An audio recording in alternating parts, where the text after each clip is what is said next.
मे सायंकाळी 6 वाजता या राज्याचे माजी मुख्यमंत्री, या राज्याचे शिवसेना प्रमुख आदरणीय उद्धवजी ठाकरे साहेब यांची जाहीर सभा कणकवलीच्या उपजिल्हा रुग्णालयाच्या समोर त्या ठिकाणी होणार आहे। मोठ्या संख्येनं उद्धवजींचे विचार ऐकण्याकरता, त्यांना पाहण्याकरता, त्यांच्याशी संवाद साधण्याकरता मोठ्या प्रमाणामध्ये शिवसैनिक, महाविकास आघाडीचे सर्व कार्यकर्ते आणि मोठ्या संख्येने सिंधुदुर्ग जिल्ह्यातली जनता या सभेला उपस्थित राहणार आहे। 7 मेला या मतदारसंघातलं मतदान होणार आहे आणि जी संपूर्ण या महाराष्ट्रामध्ये इंडिया आघाडी, महाविकास आघाडी, शिवसेनेची जो एक झंझावत आहे, हा झंझावत या निमित्तानं या ठिकाणी आपल्याला पाहायला मिळणार। खरं तर या सिंधुदुर्ग जिल्ह्यातनं शिवसेना महाविकास आघाडी म्हणून जवळजवळ 1 लाखाचं मतधिक्य हे या सिंधुदुर्ग जिल्ह्यातनं या निवडणुकीमध्ये खासदार विनायक राऊत या निमित्तानं घेणार आहे। गेल्या 10 वर्षामध्ये ज्या पद्धतीनं खासदार विनायक राऊतांनी जो जनसंपर्क या मतदारसंघामध्ये ठेवलेला, ज्या पद्धतीनं विकास या मतदारसंघामध्ये केलेला, जवळजवळ 2200 गावं, 23,000 वाड्या आणि जवळजवळ 350-400 किलोमीटरचं अंतर, अशा प्रकारचा हा चिपळूणपासून दोडामार्गपर्यंतचा हा मतदारसंघ आहे। आणि या संपूर्ण मतदारसंघामध्ये पुन्हा एकदा म्हणजे तिसऱ्यांदा विजयाची हॅट्रिक ही जनतेच्या प्रेमावर, जनतेच्या आशीर्वादावर आणि जनतेच्या पवित्र मतदानावर या ठिकाणी खासदार विनायक राऊत या ठिकाणी करणार।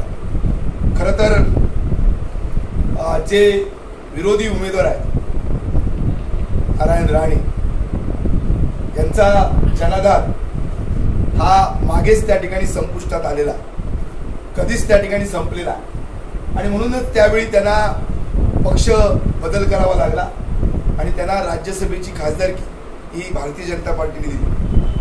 सर्वात पहिला पराभव हा जो का आहे, हा कुडाळ मालवणमध्ये आपले लाडके तरुण आमदार वैभव नाईक यांनी जवळजवळ 10,000च्या मतधिक्यानं तिथल्या मतदारसंघातल्या मतदारांनी, जनतेनं त्यांचा पराभव केला। हा त्यांचा पहिला पराभव होता। दुसरा पराभव बांद्र्याच्या पोटनिवडणुकीमध्ये सावंत म्हणून त्या ठिकाणी उमेदवार होत्या, महिला उमेदवार होत्या, त्यांनी सुद्धा बांद्र्याच्या पोटनिवडणुकीमध्ये त्या ठिकाणी त्यांचा पराभव केलेला आहे। आणि आता हा तिसऱ्या पराभवासाठी त्या ठिकाणी हा जो काय राजापूर, रत्नागिरी, सिंधुदुर्ग लोकसभा मतदारसंघ आहे, या लोकसभेच्या या निवडणुकीमध्ये त्या ठिकाणी राणे हे त्यांनी पुन्हा त्या ठिकाणी पराभूत होणार आहे। म्हणजे अबकी बार नारायण राणे पराभूत होणार, अशा प्रकारचं त्या ठिकाणी चित्र आहे। खरं तर या संपूर्ण मतदारसंघामध्ये मगाशीच मी म्हणाल की नारायण राणेशाही संपली आणि कुठेतरी सामंतशाही त्या ठिकाणी येणार होती, उदयास येणार होती। पण सामंतशाही आल्यानंतर पुन्हा राणेंचं राजकीय अस्तित्व संपुष्टात येणार, म्हणून त्या ठिकाणी त्यांनी सामंतशाहीला विरोध केला आणि त्या ठिकाणी ते स्वतः पुन्हा राणेशाही आणण्याचा त्यांचा प्रयत्न आहे। पण इथली जिल्ह्यातली जनता ही त्या ठिकाणी सुज्ञ आहे आणि खरं तर कोकण ही परशुरामाची शापित भूमी आहे। या भूमीमध्ये आपण पाहिलं की नियती किंवा येणारा काळ आहे, हा काळ या सगळ्या गोष्टीचा सूड आणि बदला त्या ठिकाणी घेत असतं। त्याचं एक उदाहरण आहे की याच कणकवली शहरामध्ये कैलासवासी श्रीधर नाईकांची हत्या झाली होती आणि त्याच काही वर्षानंतर वैभव नाईक या जिल्ह्यामध्ये कुडाळ मालवणमधून आमदार झाले। हा नियतीचा न्याय आहे आणि म्हणून येणाऱ्या काळामध्ये नियतीचा न्याय हा त्या ठिकाणी होणार आहे। खरं तर आज संपूर्ण या मतदारसंघामध्ये निर्भय बनवण्यासारखी एक सामाजिक चळवळ अतिशय चांगल्या पद्धतीनं जनतेमध्ये निर्भय बनवण्याचा विचार त्या ठिकाणी देते। दुसरीकडे या मतदारसंघामध्ये मागच्या लोकसभेच्या निवडणुकीमध्ये नवीनचंद्र बांदिवडेकर हे त्या ठिकाणी उमेदवार उभे होते आणि जवळजवळ 65,000ची मतं ही काँग्रेस पक्षाने त्यावेळी त्या ठिकाणी घेतलेली होती आणि काँग्रेस पक्षाचा सुद्धा पाठिंबा हा या निवडणुकीमध्ये त्या ठिकाणी शिवसेनेला आहे, महाविकास आघाडीला आहे। शरद पवारांच्या नेतृत्वाखाली राष्ट्रवादी काँग्रेस त्या ठिकाणी आपल्या शिवसेनेबरोबर महाविकास आघाडीबरोबर आहे आणि त्याचबरोबर जो या जिल्ह्यातला या मतदारसंघातला जो मुस्लिम समाज आहे, इथला जो दलित समाज आहे, इथला जो ओबीसी समाज आहे, हा सर्व समाज हा एकत्रितपणे जी काय महाविकास आघाडी जी काय इंडिया आघाडी आहे या इंडिया आघाडीला त्या निमित्तानं मिळणार आहे।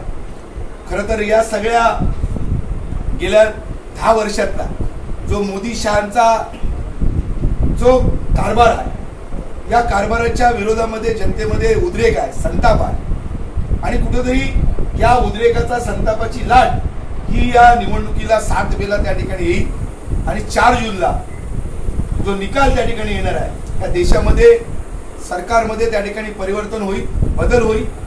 पुन्हा एकदा विनायक राऊत तिसऱ्यांदा या ठिकाणी खासदार होतील आणि या देशाच्या मंत्रिमंडळामध्ये या मतदारसंघातनं केंद्रीय मंत्री म्हणून त्या ठिकाणी असतील।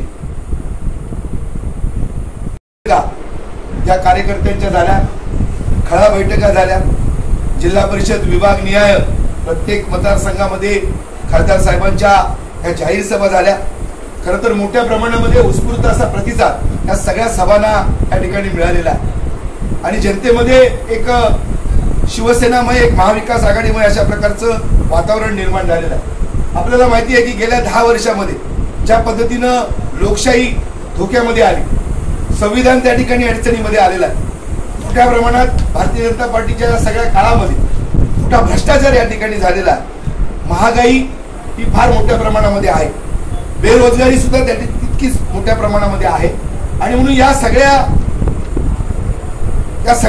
कारभाराच्या विरोधामध्ये जनतेमध्ये संतापाची लाट आहे आणि म्हणून आज आम्ही ज्या ठिकाणी सभांच्या माध्यमातून, बैठकांच्या माध्यमातून, प्रचार फेरीच्या माध्यमातून आम्ही जनतेशी जो संवाद साधतोय, संपर्क करतोय, ज्या पद्धतीनं प्रचार करतो, यामध्ये मी मगाशी आपल्याला सांगितलं की 1 लाखाच्या मताधिक्य हे जवळजवळ या सिंधुदुर्ग जिल्ह्यातनं खासदार विनायक राऊतना त्या ठिकाणी मिळणार आहे। खरं तर ही 3 तारीखची सभा ही आम्ही मोठ्या म्हणजे मागची सभा आपण पाहिली होती, जवळजवळ 4 ते 5 हजार लोक त्या सभेला उपस्थित होते।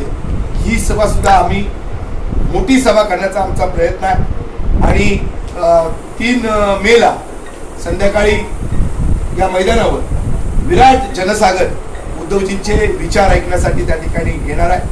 खरं तर गेल्या जी संधी उद्धवजींना मुख्यमंत्री म्हणून मिळाली, या मुख्यमंत्रीच्या काळामध्ये उद्धव साहेबांनी या सिंधुदुर्ग जिल्ह्याला फार मोठं विकासाचं योगदान दिलेलं आहे। सुसज्ज हॉस्पिटल असेल, सरकारी मेडिकल कॉलेज असेल, 966 कोटी रुपयाचं मेडिकल कॉलेज त्या ठिकाणी निर्माण सुरुवात झालेली आहे। चिपीचं विमानतळ, जे विमानतळ पर्यटनाला चालना देणारं एक विमानतळ त्या ठिकाणी सुरू झालेला आहे। मुंबई गोवा हा जो काय महामार्ग आहे, या महामार्गामधलं सिंधुदुर्ग ते रत्नागिरी अशा पद्धतीचा पहिला टप्पा हा 100% त्या जिल्ह्यामध्ये पूर्ण झालाय आणि अनेक विकासाची कामं खासदार विनायक राऊत म्हणून, त्याचबरोबर केंद्र सरकार आणि राज्य सरकारच्या वेगवेगळ्या योजनांमधनं या संपूर्ण जिल्ह्याचा सर्वांगीण त्या ठिकाणी विकास केलेला आहे आणि म्हणून लोकांना त्या ठिकाणी विनायक राऊत सारखा एक सर्वसामान्यांचा, एक आपला हक्काचा माणूस किंवा एक हक्काचा खासदार अशा प्रकारचा खासदार त्यांना हवा आहे आणि तशा पद्धतीनं इथली जनता त्यांना त्या ठिकाणी या निवडणुकीच्या निमित्तानं आशीर्वाद त्या ठिकाणी देणार आणि म्हणून ही जाहीर सभा जी आहे ही उत्स्फूर्त करण्याकरता किंवा विराट जनसागर या सभेमध्ये आणण्याच्या करता शिवसैनिक त्या ठिकाणी महाविकास आघाडीचे कार्यकर्ते मेहनत घेतात। आजही त्या ठिकाणी सर्व तालुका प्रमुखांची, विभाग प्रमुखांची, उपजिल्हा प्रमुख, तालुका प्रमुख, संघटनेतल्या सर्व या मतदारसंघातले खडकवली असेल, देवगड असेल, वैभववाडी असेल, या सगळ्या शहरातल्या कार्यकर्त्यांची, प्रमुख कार्यकर्त्यांची बैठक आणि त्यांच्यावर अशा प्रकारची जबाबदारी या निमित्तानं देण्यात आलेली आहे. मी सगळ्या जिल्हावासियांना या निमित्तानं विनम्र असं आवाहन करतो की उद्धव साहेबांचे विचार ऐकण्याकरता, या सभेकरता आपण मोठ्या संख्येनं या सभेला या ठिकाणी उपस्थित राहावं.